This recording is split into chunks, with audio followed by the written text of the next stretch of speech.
So, good morning. We're here on First Street in downtown Fort Myers, December 30th, 2025. Just cruising through. Stopped to take a break. Enjoy some of the cool breeze. There was actually a red-tailed hawk sitting here on the sidewalk eating a pigeon. And when I pulled up, he just was like not even distracted. So I was going to try to film that, but as soon as I get out my camera, he takes it up to a tree. So he's like, "Not today, buddy. Not today."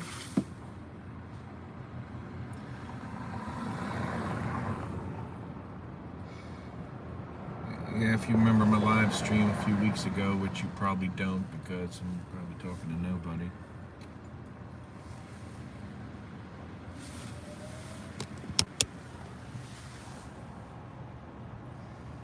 She's walked past me like 4 or 5 times.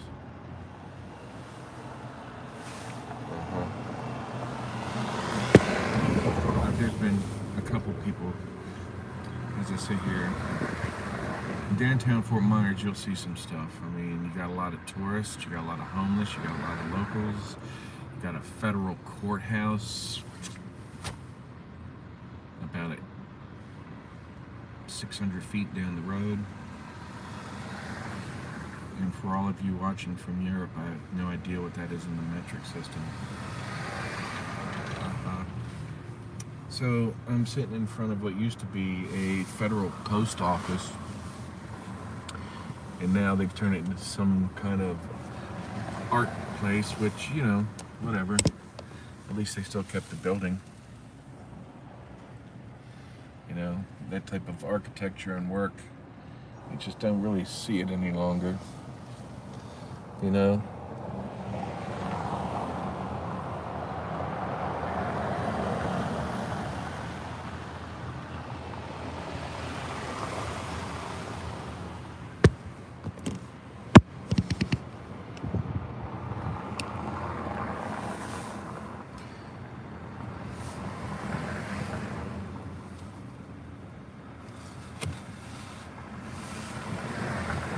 So I was thinking about when I used to do a job as a security supervisor. Here we got FMPD rolling by.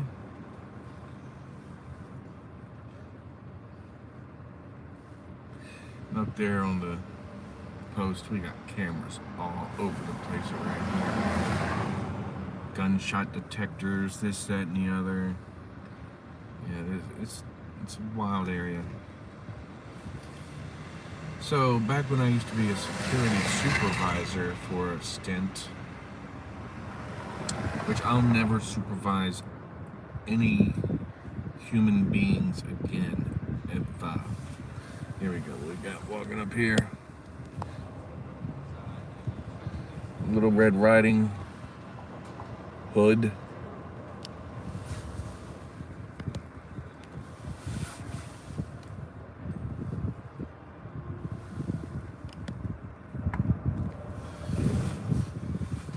So, the different types of people that we had to endure because there was just really no choice sometimes. And they would typically be on third shift, right? Where they still had to do their job, but there would be less chances for them to make a mistake and not do their job because of just less traffic. And that's where we put some really deadheads. I'm talking from just morons with a security license and a pulse to 85-year-olds walking in with a walker who, I'm telling you, trying to train them was the worst experience in my lifetime. This guy would just let people through at night or just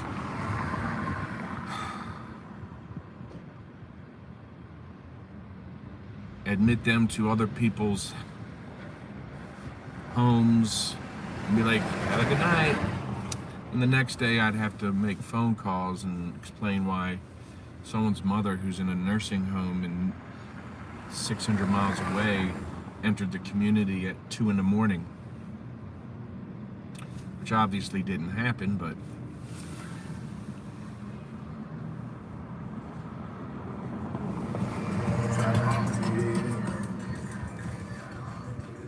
so one person came in particular, came up to mind, because when they pop up, it's like, I can't believe I actually had to deal with this. But we had one guy who was an overnight character. He was manning a post down in Estero, Florida, a golf course community. And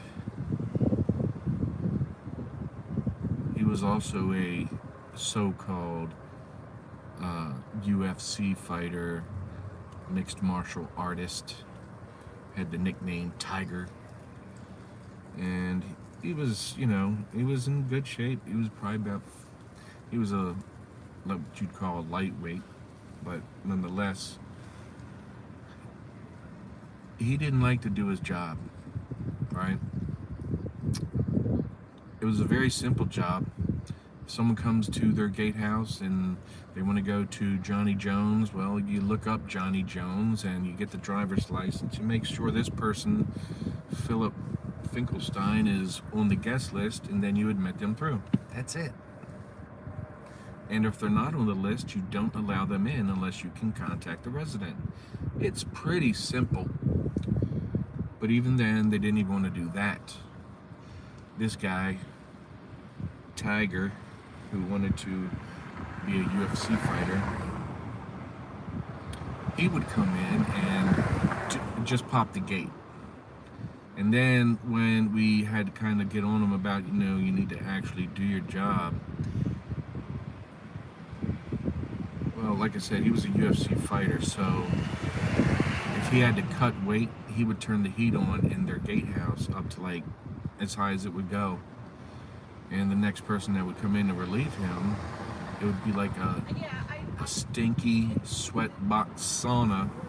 And it's not cool when you're doing that to the gatehouse and the heating system, and he's wearing like all this stuff underneath of his uniform and garbage bags and hoodies and everything.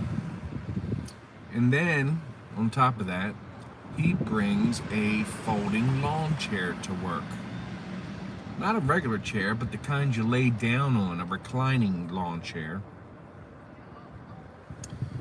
And that's what he uses to sleep during the night. But, just in case someone shows up, he's got that covered too. He brings his girlfriend to work with him sometimes and has her sit in the gatehouse, and if a car approaches, she wakes him up or she just pops the gate. Obviously, he ended up having to be relieved of his duties after so much of nonsense, and and of course he was upset and didn't understand why. So many examples like that. And towards the end, training people, it just got to be a nightmare. If you had to correct them on things they did wrong, they'd want to call corporate headquarters and say you're being mean to them. They just want to sit on their phone and collect a paycheck.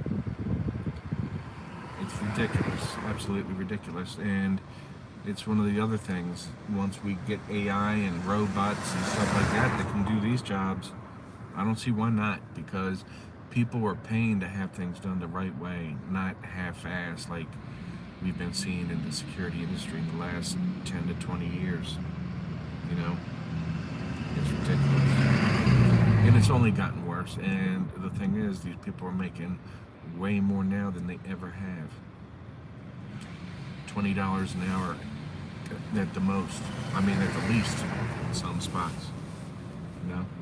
For no experience. So,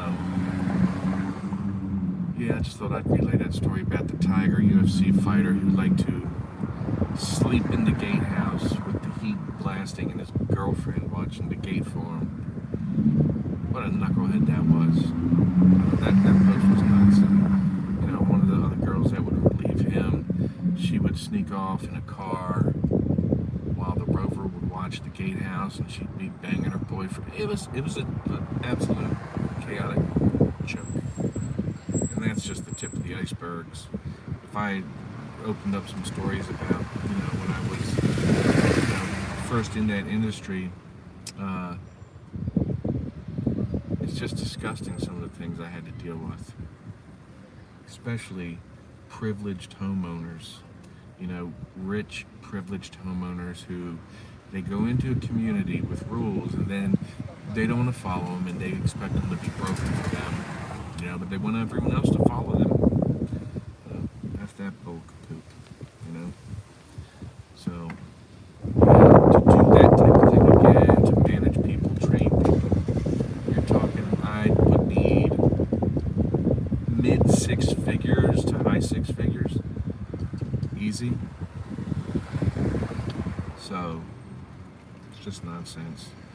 But anyway, it is a beautiful day here in Fort Myers. Blue skies, a little breeze, cool. It's low to mid 50s. Can't complain about that. Alright, well, enough for break. I'm going to get rolling here. Y'all have a good one, and anything comes up, you just ask Mike.